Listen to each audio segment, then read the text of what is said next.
Depuis les années 80, il participe à nourrir sa communauté en questions fondamentales. Il a fait des mathématiques appliquées à la biologie sa spécialité pour mieux modéliser et caractériser le vivant.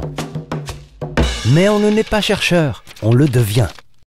Né en 1959, c'est à 20 ans qu'il entre rue d'Ulm à l'école normale supérieure.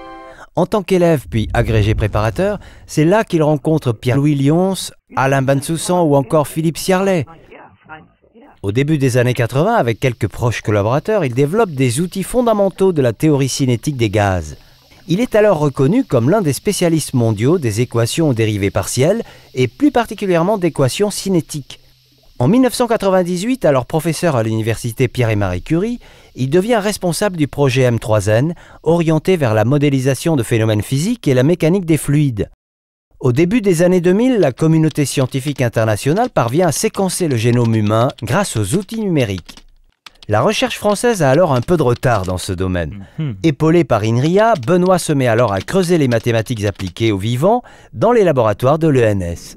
Il faudra 10 ans pour qu'il parvienne à pérenniser les liens avec les biologistes. Pour lui, l'exigence est de taille, car plus qu'une mise à disposition d'outils, c'est une véritable collaboration qu'il met en place entre les mathématiques et les sciences du vivant. En 2004, il prend la direction de l'équipe de recherche Bang et la réoriente vers les applications biomédicales.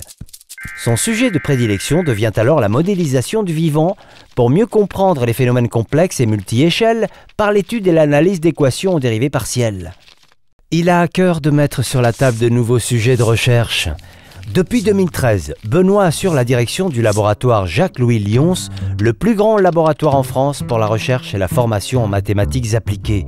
Ce laboratoire porte également le nom d'un père fondateur d'INRIA. Finalement, on pourrait considérer que Benoît a 3 casquettes, celle du mathématicien qui simplifie des modèles, celle du numéricien qui propose et analyse des méthodes originales permettant la simulation, et celle du modélisateur qui confronte ses résultats à l'expérience. Il passera ainsi des maths appliquées à la physique à celles appliquées à la biologie.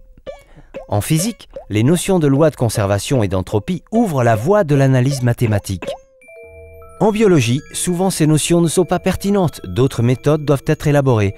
Benoît y voit une manière nouvelle de faire des maths, il y a un fort besoin d'outils mathématiques, donc des nouveaux enjeux de recherche.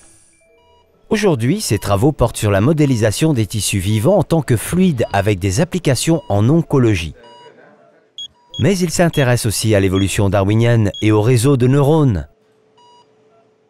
C'est donc à la croisée de la simulation numérique, de la physique et des sciences biomédicales que Benoît donne un sens à ses travaux mathématiques.